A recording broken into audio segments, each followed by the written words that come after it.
No sé si todavía se conozca o se sepa de una serie de dibujos animados que hace algunos años estaba de moda, de El Coyote y el Correcaminos. ¿Todavía? Bueno, realmente trata de el coyote que quería almorzarse al Correcaminos. Entonces le ponía trampas, muy ingeniosas trampas, que eran seguro que lo iba a atrapar. Sin embargo, cada vez el Correcaminos escapaba. Entonces se pregunta, bueno, ¿quién salvaba al Correcaminos? Porque estaba a punto de ser atrapado y de la nada aparecía un tren, o aparecía un camión o una piedra cayendo y escapaba siempre. Entonces, el que salvaba al coyote no era ni el camión ni la piedra, era el escritor del libreto de las caricaturas. Y tenía que ser así, porque si el Correcaminos lo atrapaba o se moría, pues se acababa la serie, ¿no? O sea, aquí leímos ahorita, para yo, Carlos, como un enemigo, Saúl, persigue a David, y David siempre escapa. Y no lo salva ni Jonatán, ni Mical, ni Saúl, ni Samuel. El que lo salva es Dios. Dice el Salmo 59, en su versículo 1: líbrame de mis enemigos, oh Dios mío, ponme a salvo de los que se levantan contra mí. Así es la verdad. Vamos a orar.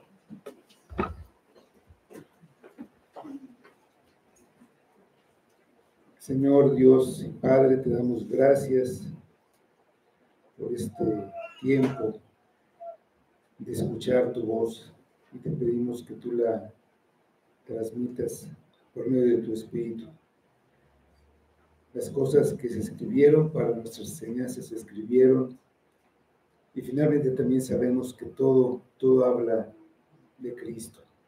Te pedimos que tú nos muestres esto y cómo llevarlo a nuestra vida, que podamos aprender de tu palabra, que nos lleve más hacia ti, más cerca cada vez. Obra en nosotros, Padre, ayúdanos, y que todo sea solamente para tu gloria. En el nombre de Cristo. Amén. Bueno, el rey Saúl había sido desechado por Dios para que no fuera rey de Israel, debido a su persistente desobediencia. Tenía un corazón orgulloso y se oponía a la voluntad de Dios.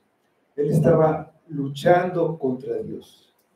Ahora sabía que el rey que lo sustituiría era David, el héroe que había matado al gigante enemigo.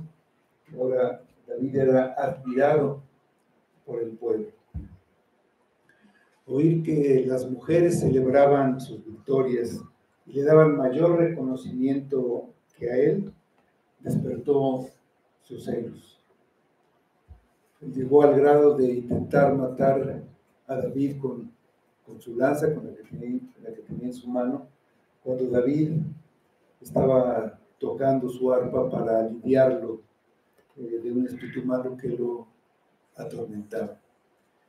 Pero David escapó. La esperanza de Saúl ahora estaba en que los filisteos se encargaran de hacer lo que él no había logrado. Así que enviaba a David a misiones difíciles, esperando que los mataran ellos, los filisteos. Sin embargo, en cada oportunidad regresaba victorioso. Cada vez le temía más, porque el favor de Dios estaba contra él. Como el rey había prometido dar a su hija mayor como esposa al que venciera a Goliat, ofreció darla a David, pero a la última hora la dio a otro. Si se le hubiera dado a David, como era la hija mayor, la posición de Saúl como aspirante al trono se hubiera fortalecido. Entonces, la dio a otro, lo humilló, y a David, pues no tomó en cuenta ese agravio, esa ofensa. Y él siguió sirviendo fielmente al rey. Al saber Saúl que su hija más joven, que se llamaba Mical, amaba a David, pensó que la podía usar para liquidar a su enemigo. Le planteó a David que en lugar de dote fuera y pues aniquilara a 100 filisteos. Era como una misión suicida. Y David fue y pues mató no a 100, sino a 200 filisteos. Entonces, Saúl le dio a su hija por mujer, considerando que Jehová estaba con David. Saúl tuvo más temor de David y fue su enemigo todos los días, para siempre. Él ya no sería rey porque Dios lo había desechado. Pero David, al que él había hecho su enemigo, pensaba él, tampoco debía ser el rey. Si lo mataba, el trono quedaría para el hijo de Saúl, Jonatán. Empezando en nuestro capítulo 19, primero David es librado por Jonatán. De los versículos 1 a 6 dice: habló Saúl a Jonatán su hijo y a todos sus siervos para que matasen a David. Pero Jonatán, hijo de Saúl, amaba a David en gran manera y le dio aviso a David diciendo: Saúl mi padre procura matarte. Por tanto, cuídate hasta la mañana y estate en lugar oculto y escóndete. Y yo saldré y estaré junto a mi padre en el campo donde estés, y hablaré de ti a mi padre, y te haré saber lo que haya. Y Jonatán habló bien de David a Saúl, su padre, y le dijo: no peque el rey contra su siervo David, porque ninguna cosa ha cometido contra ti, y porque sus obras han sido muy buenas para contigo. Pues él tomó su vida en su mano y mató al filisteo, y Jehová dio gran salvación a todo Israel. Tú lo viste y te alegraste. ¿Por qué pues pecarás contra la sangre inocente, matando a David sin causa? Y escuchó Saúl la voz de Jonatán y juró Saúl: vive Jehová, que no morirá. Y llamó Jonatán a David y le declaró todas estas palabras. Y él mismo trajo a David a Saúl y estuvo delante de él como antes. Los celos de Saúl lo obsesionaron. Su intento de eliminar a David por medio de esa dote que dio resultó contraproducente. Con el éxito de David, su nombre era muy estimado. El odio que tenía le hizo perder el sentido de la realidad. Para él era evidente que David era un peligro, y en un sentido pues era un peligro para su trono, para su reinado, pero no para el pueblo, para el país, porque David era realmente el Salvador. Saúl no podía ver que los dos luchaban del mismo lado. Eran compañeros de milicia. Los triunfos de David lo beneficiaban a él. La derrota de Goliat había salvado su trono y permitió que expulsaran a los filisteos. David había demostrado su lealtad, pero a él solo le importaba su persona y los celos lo cegaban. En su lógica, todos debían procurar la muerte de David. Era como el enemigo del Estado. En especial su hijo Jonatán, porque era el heredero natural del trono. Entonces le pidió a él, a su hijo, y a todos sus siervos que mataran a David. Pero no solo Jonatán, todos sus siervos, todo el pueblo estimaba a David. El capítulo anterior termina diciendo que su nombre era muy estimado. David, el nombre de David significa amado, es el amado. Y cuando ese nombre es muy estimado, se nos prepara para ver la furia del enemigo personificado por Saúl.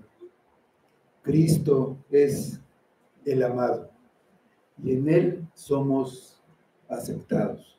Dice Efesios 1, 5 y 6.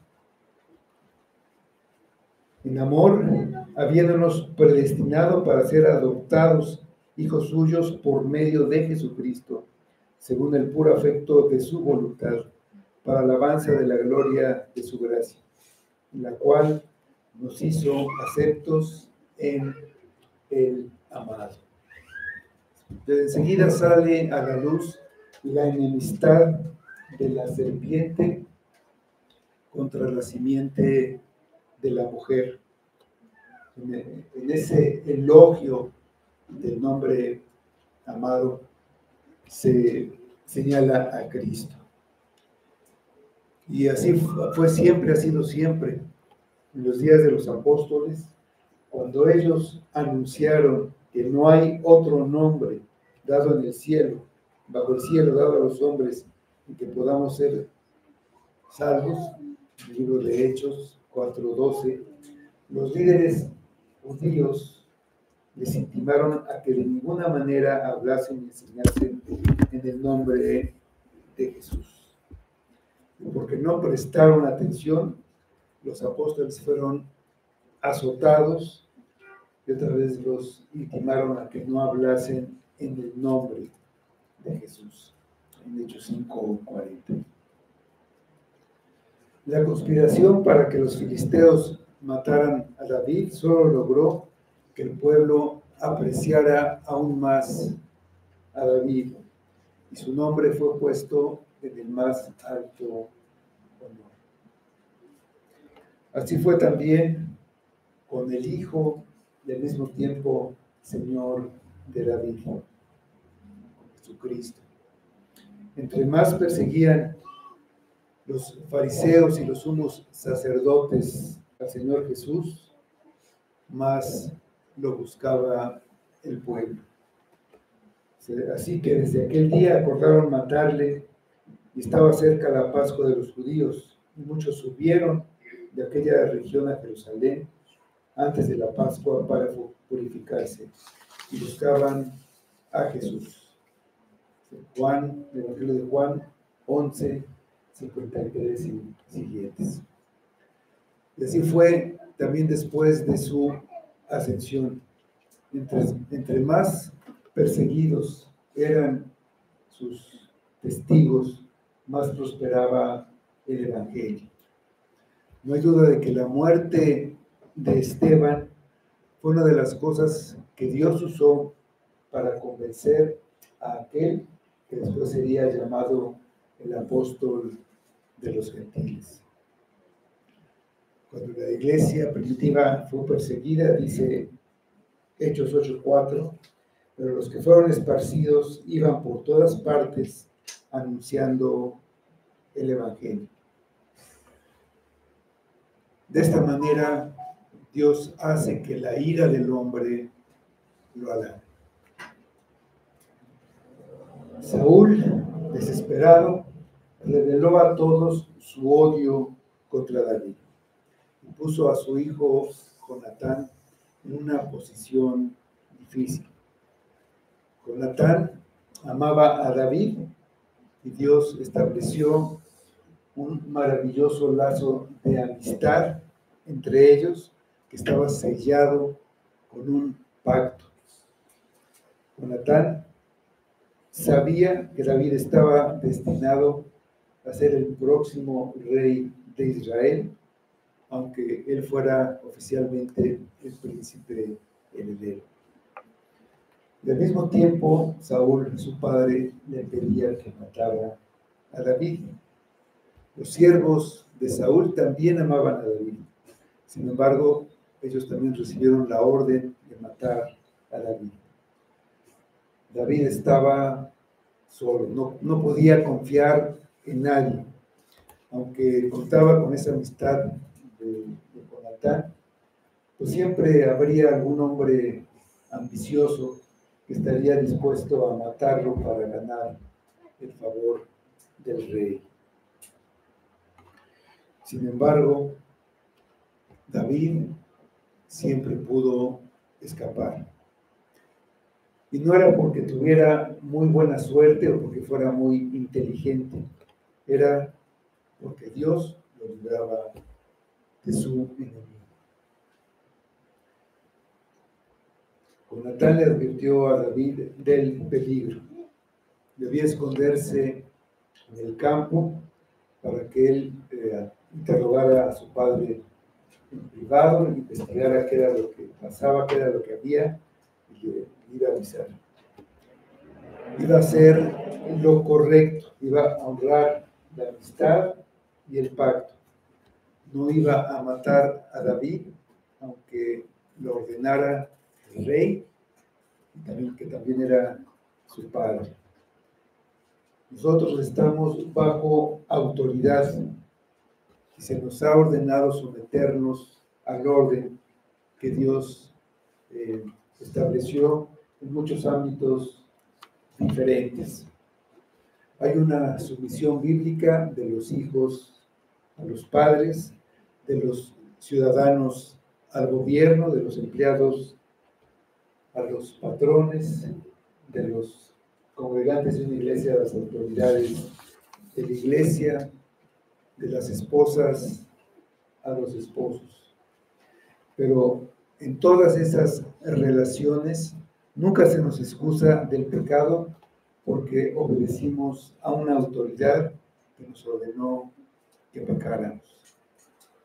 En este caso, estaría mal que Jonatán obedeciera a Saúl y matara a David. Este era uno de los casos en los que Jonatán podía decir lo que los apóstoles dijeron cuando se les ordenó no predicar el Evangelio. Es necesario obedecer a Dios antes que a los hombres. Dice en Hechos 5:29. Jonatán también tenía el corazón, ese mismo corazón que mostraron los apóstoles. Ellos fueron golpeados severamente y estuvieron dispuestos a sufrir por hacer lo correcto delante de Dios, gozándose por ser dignos de sufrir en su nombre. Jonatán estaba dispuesto a aceptar el castigo de desobedecer al rey, porque pues, podía llenarse de ira, pero no obedecer al hombre, obedecer primero a Dios antes que al hombre. Intercedió por David sabiendo que el rey era violento, era iracundo, y le recordó a Saúl que David nunca le había hecho daño. Al contrario, él era el que había librado a Israel de los filisteos y así había salvado al mismo rey. Dice, ¿por qué entonces debía estar determinado a derramar sangre inocente sin causa? Pues fue lo suficientemente valiente para decirle a su padre que su enojo y su ira contra David eran pecado. y también que ninguna cosa ha cometido contra ti. Saúl pensaba que David había pecado contra él de alguna manera. Pensaba que su causa era justa. Jonatán le dio una necesaria palabra de corrección. Y a veces es necesario dar esas palabras de corrección a otras personas, incluso personas que están por encima de nosotros en la autoridad. Pero aquí hay un marcado contraste. La súplica de Jonatán se basaba en los méritos personales de David, en lo bueno que David había hecho. Exactamente lo contrario en el caso de nuestro intercesor.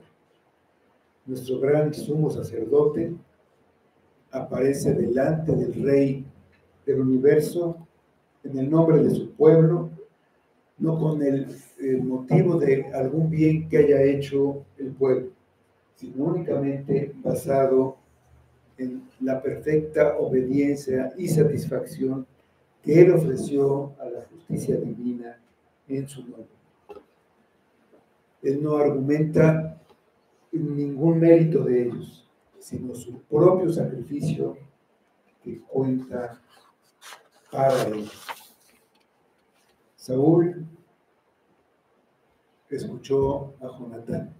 Sus argumentos eran sólidos, eran irrefutables. Quedó convencido de que hacía mal en buscar la vida de David. Y aquí requirió una humildad verdadera para reconocer que estaba mal, para reconocer su pecado. Una vez más, aquí la intercesión de Jonatán y la del Señor Jesús por su pueblo están en contraste. Mientras que la intercesión de Jonatán tuvo un efecto solamente temporal y pasajero sobre su padre, el de nuestro abogado es eternamente eficaz. Para siempre sea su nombre alabado. Les juró Saúl, vive Jehová, que no morirá. Y una vez más vemos lo fácil que es que los hombres malvados hagan uso de expresiones piadosas y que parezcan ser hombres piadosos. Pero enseguida comprobamos de qué poco valor es el juramento de un rey. Nos advierte de no poner nuestra confianza en los compromisos de los gobernantes terrenales. Tranquilizado por Jonatán, David regresó a la corte. La orden de matar a David fue revocada y pues David estaba con Saúl igual que antes. Dice el versículo 8. Después hubo de nuevo guerra, y salió David y peleó contra los filisteos y los hirió con gran estrago. Y huyeron delante de él, y el espíritu malo de parte de Jehová vino sobre Saúl, y estando sentado en su casa tenía una lanza a mano, mientras David estaba tocando.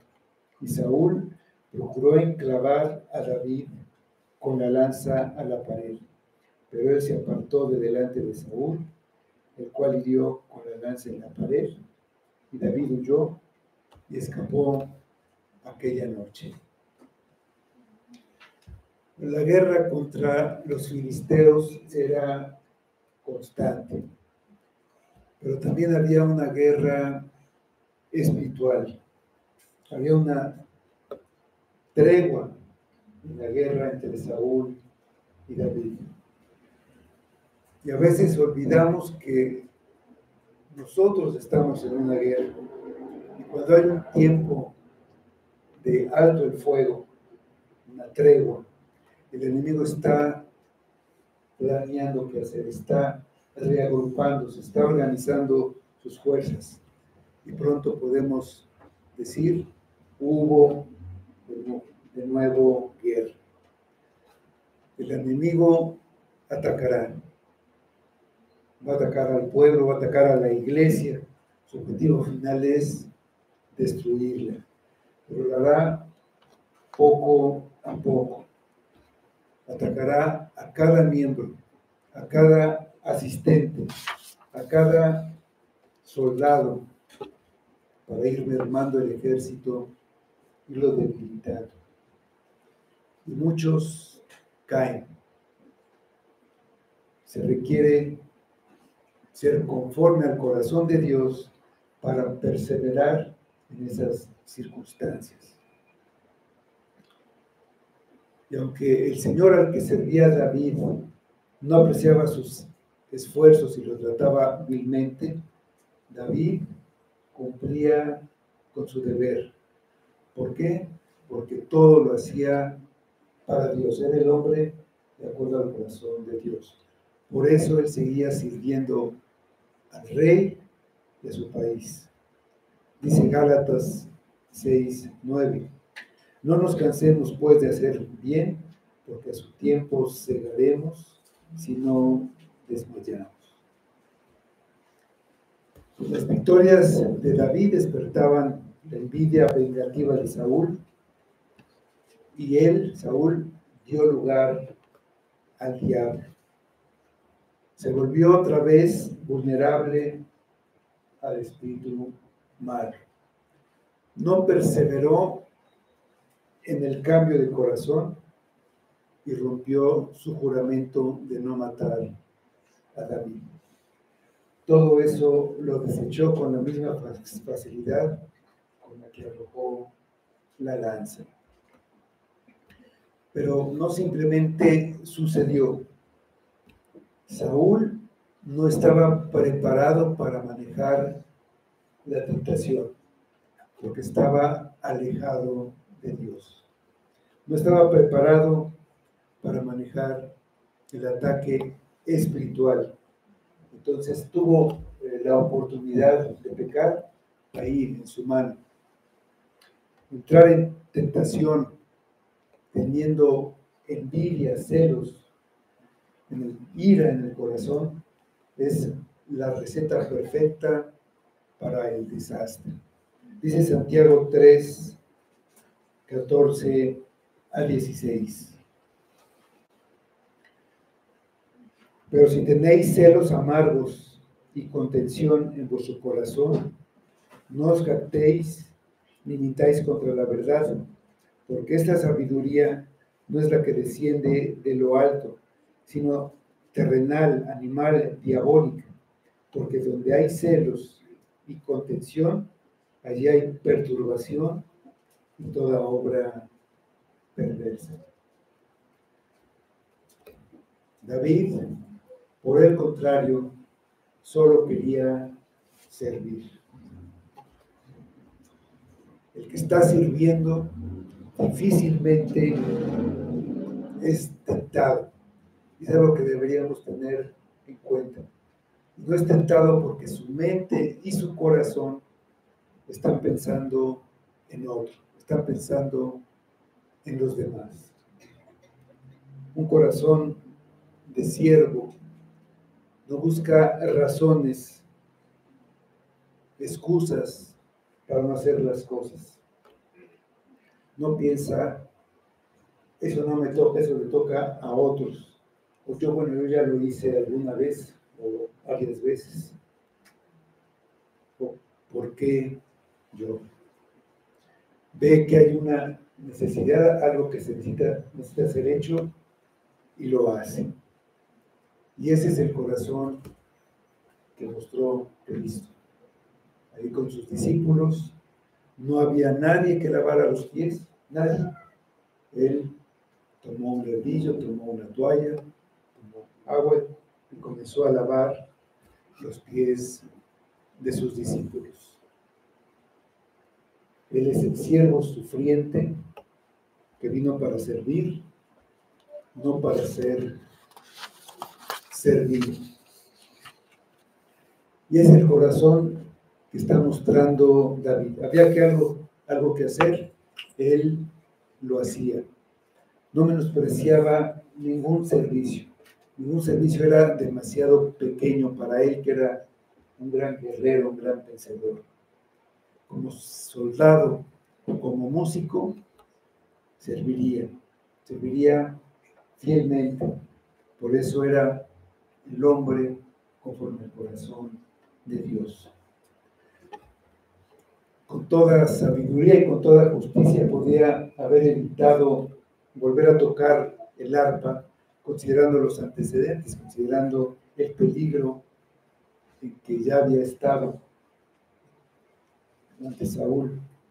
Pero él contaba con que Dios lo protegería mientras él cumplía con su deber. Saúl había jurado que David no sería asesinado.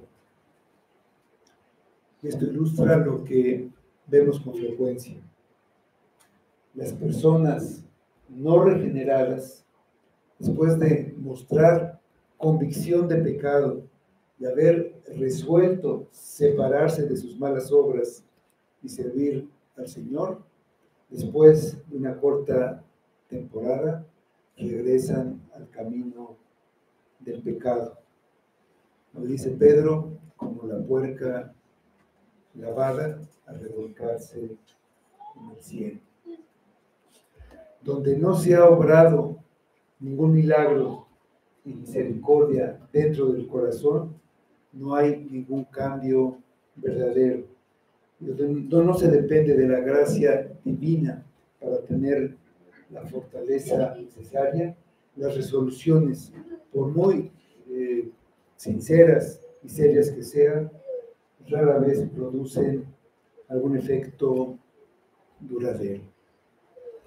Donde el temor de Dios no gobierna el corazón, las nuevas tentaciones pronto despiertan la corrupción latente y esto dará a Satanás la oportunidad de recuperar el dominio completo de su siervo. Pues Saúl repitió el ataque y David se fue. No fue imprudente ni descuidado.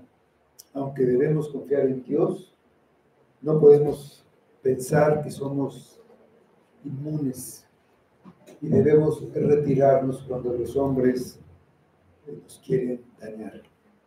Dice Mateo 10:23, la primera parte del versículo: cuando os persigan en esta ciudad, huid a la otra. Ahora es librado por Mical, dicen los versículos 11 y siguientes. Saúl envió luego mensajeros a casa de David para que lo vigilase y lo matasen en la mañana. Mas Mical, su mujer, avisó a David diciendo: si no salvas tu vida esta noche, mañana serás muerto.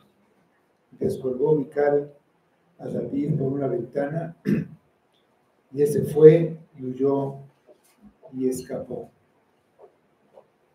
Saúl estaba furioso y molesto por fallar en matar a David y entonces envió a sus guardias para asesinarlo en su casa. Ellos tenían que rodear la casa y esperar, no podía salir por ningún lado y esperar a la oportunidad para matarlo. Pero el hombre propone y Dios dispone. El Señor tenía otros servicios para David. Y en ese sentido, sí, el siervo de Dios es inmortal hasta que el trabajo que Dios le ha asignado se haya hecho. Esta vez, la hija del rey y esposa de David fue el instrumento para librarlo. Gracias. Pues, de alguna manera él se enteró del plan de su padre y le avisó a su esposo.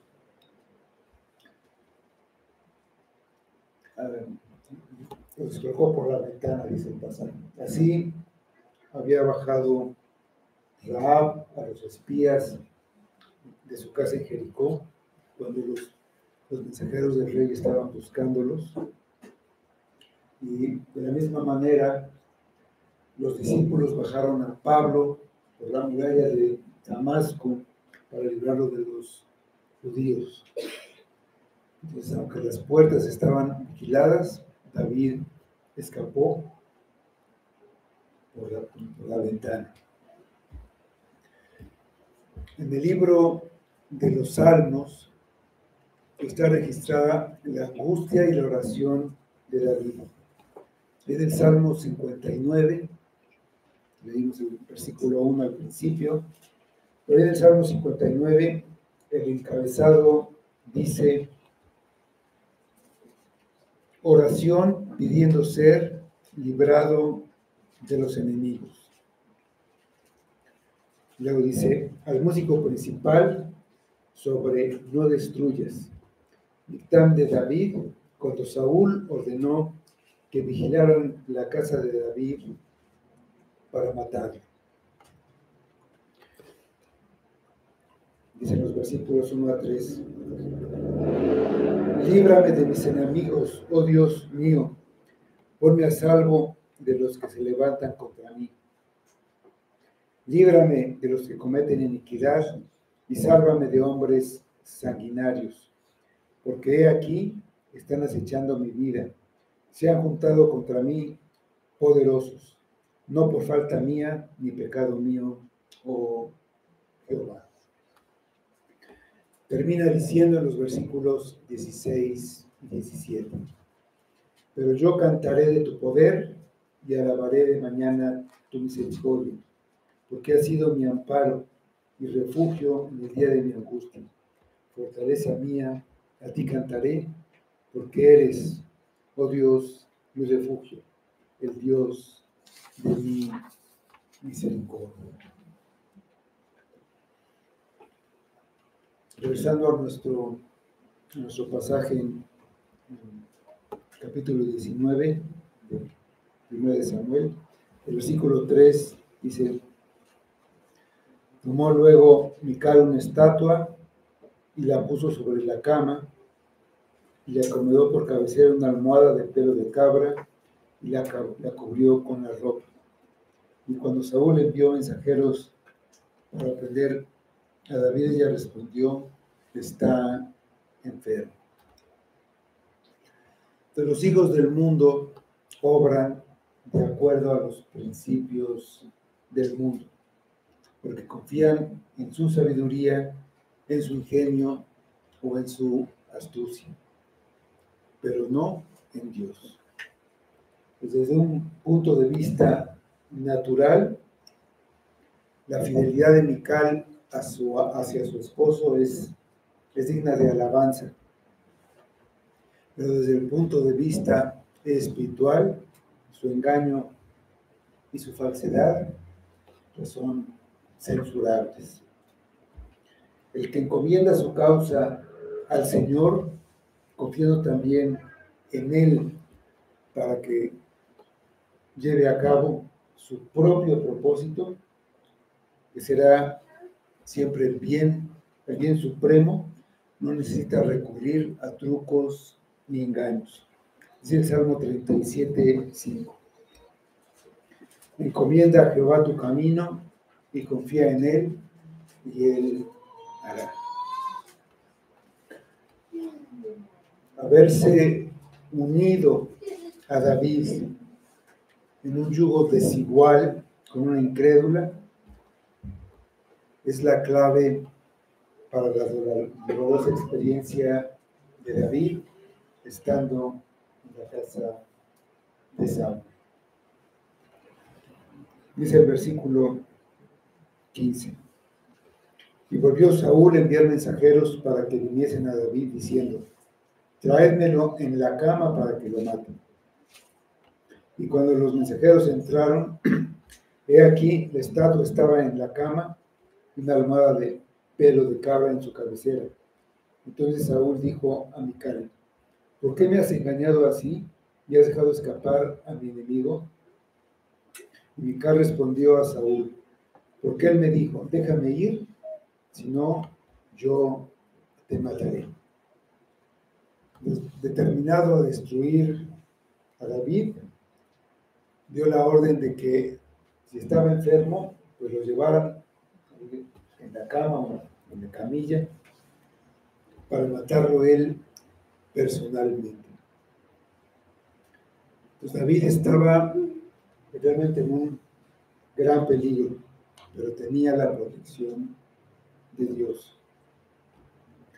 Los mensajeros regresaron, insistieron hasta que entraron en la casa de Mical, y entonces el engaño se descubrió. El rey no podía creer que su hija se hubiera puesto del lado de su esposo. Estaba nublado por la ira, la envidia y el odio. La respuesta de Mical presentaba a David como un hombre desesperado que hubiera matado con tal de escapar. Era pues una degradación del nombre de David. Pero es impresionante encontrar al hombre con el corazón de Dios, conforme al corazón de Dios, casado con semejante mujer. Esa mujer era la esposa de David, pero no debía estar al lado de David como rey. Y vamos a ver después todo lo que pasó con eso, ¿no? Pero ahí empiezan las dificultades, los estorbos de David por las personas que están cerca de él. Por eso es importante para todo creyente ese principio de no unirse en yugo desigual con un incrédulo. Por último, tenemos a David librado por Samuel. Dice el versículo 18. Huyó pues David y escapó y vino a Samuel en Ramá y le dijo todo lo que Saúl había hecho con él, y él y Samuel se fueron y moraron en Naiot. El profeta Samuel, si recordamos, era el que había ungido a David como rey, y por él recibió la promesa del rey. Por eso buscó David a Samuel, para fortalecer su fe, para buscar su consejo, pero sobre todo para tener conocimiento de la palabra de Dios, la voluntad de Dios que venía por el profeta Samuel. En Naiot había una escuela de profetas y era un lugar pues, relativamente seguro. Dice el versículo 19: fue dado aviso a Saúl diciendo, he aquí que David está en Naiot en Ramá. Entonces Saúl envió mensajeros para que trajeran a David, los cuales vieron una compañía de profetas que profetizaban, y a Samuel que estaba allí y los presidía. Y vino el Espíritu de Dios sobre los mensajeros de Saúl, y ellos también profetizaron. Cuando lo supo, Saúl envió otros mensajeros, los cuales también profetizaron, y volvió a enviar mensajeros por tercera vez, y ellos también profetizaron. Al saber Saúl dónde estaba David, envió a sus siervos para apresarlo. Saúl era malvado, pero era persistente. Como es una buena cualidad, pero el diablo es persistente para el mal. Cuando los mensajeros llegaron a este lugar para apresar a Saúl, llegaron en medio de una reunión de Samuel con sus estudiantes de la compañía de los profetas. Ellos estaban ahí alabando, estaban orando, estaban escuchando a Dios, escuchando la palabra. Pues cuando dice que estaban todos profetizaban, no es que todos estuvieran prediciendo el futuro. La palabra tiene la idea de hablar bajo la inspiración del Espíritu Santo, como cuando una persona ora. Pues probablemente todos ellos estaban dando una alabanza espontánea a Dios, inspirada por el Espíritu. Y vino el Espíritu sobre los mensajeros de Saúl, y ellos también profetizaron. Fueron atrapados por ese ambiente de devoción, y el Espíritu de Dios vino sobre ellos. Esta es una obra inusual del Espíritu Santo. No suele venir sobre hombres que no buscan a Dios y que no desean ser llenos del Espíritu Santo. Pero Dios estaba protegiendo a David, y esta fue su manera de desarmar a los que habían venido a capturar. También fue una advertencia del Espíritu para esos hombres y para Saúl. Es como si el Espíritu Santo estuviera diciendo: no quiero que capturen a David. Saúl no entendió el mensaje, así que envió otros mensajeros y sucedió lo mismo. También profetizaron. Saúl no entendía el mensaje, volvió a enviar mensajeros por tercera vez y también profetizaron. Los tres grupos regresaron y Dios le dijo lo mismo a través de ellos. El Señor se interpuso, haciendo que su espíritu cayera sobre los mensajeros de Saúl. Fueron tan absorbidos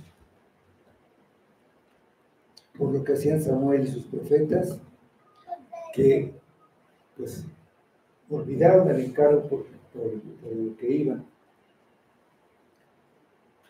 Se quedaron haciendo lo mismo que los profetas. Pues nos recuerda a los principales sacerdotes y a los fariseos cuando enviaron a alguaciles a prender a Jesús, pero en vez de ejecutar el encargo que les habían dado, regresaron diciendo: jamás hombre alguno ha hablado como ese hombre. El Evangelio de Juan.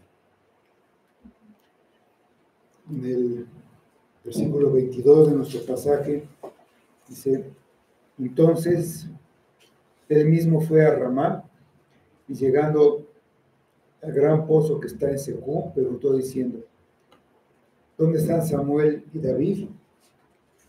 Y uno respondió: he aquí están en Nayot, en Ramá. Y fue a Nayot, en Ramá, y también vino sobre él el Espíritu de Dios, y siguió andando y profetizando hasta que llegó a Nayot, en Ramá.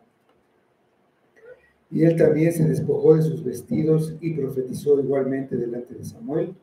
Estuvo desnudo todo aquel día y toda aquella noche. Y aquí se dijo: también Saúl entre los profetas. Pues Saúl mismo fue. En la primera vez que lanzó la lanza contra David, dice ahí que Saúl desvariaba. Esa palabra desvariaba es la misma que se usa aquí, y que se traduce por profetizar. Ahí cuando desvariaba era por la influencia del espíritu malo. Aquí era por la influencia del Espíritu Santo. ahora estaba hablando palabras coherentes que glorificaban a Dios. Cuando fue ungido por rey Saúl, una de las señales por las que sabría que el Espíritu había venido sobre él sería que encontraría una compañía de profetas y profetizaría él con ellos. Y así sucedió. 3 veces el Espíritu Santo le había dicho que dejara en paz a David y Saúl no escuchó. Como Saúl no estaba dispuesto a humillarse, Dios lo haría. Saúl se despojó de sus vestiduras reales. Esas vestiduras simbolizaban prestigio y realeza. Y se quedó sin nada. Fue una manera en la que Dios le dijo: ya no eres un rey, Saúl, no eres nadie. Te he despojado de todo, de tu gloria real, de tu dignidad, de todo. Había un profeta con el nombre de Balaam en el libro de Números, y sus profecías están escritas en la Biblia, pero era un hombre impío. Cuando algunos profeticen o tengan dones o tengan mucho conocimiento, no es evidencia de que tengan una relación con Dios. Cristo dijo en Mateo 7, 22 y 23: muchos me dirán en aquel día: Señor, Señor, ¿no profetizamos en tu nombre, y en tu nombre echamos fuera demonios, y en tu nombre hicimos muchos milagros? Y entonces les declararé: nunca os conocí. Apartaos de mí, hacedores de maldad. La evidencia de una relación con Cristo es un corazón nuevo, un corazón cambiado, un corazón que sea conforme a Dios, un corazón que fue cambiado, que ha dejado el orgullo y el egoísmo, un corazón que está dispuesto a perdonar, a amar y a servir, un corazón como el que tenía Cristo y un corazón como el que mostró David, un hombre conforme al corazón de Dios. Vamos a ver.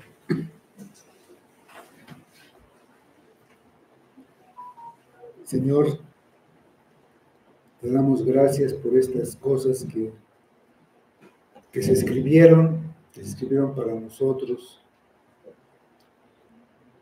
Te pedimos que tú nos ayudes no solo a entenderlas, sino que hagan esa obra que necesitamos. Necesitamos un corazón nuevo, un corazón limpio, un corazón despojado de nosotros mismos, porque en cierta medida todos somos egoístas. Nos ponemos en primer lugar desde la caída, Padre, y eso está todavía en nosotros, que podamos despojarnos de eso. Cristo nos dio la manera de hacerlo, como Él lo hizo y como puso el ejemplo. Sirviendo, el siervo sufriente, que sufrió para librarnos a nosotros. Cambia nuestro corazón, Padre, obra en nosotros, haznos más como Cristo, y que eso sea solamente para tu gloria. Lo pedimos en nombre de Cristo. Amén.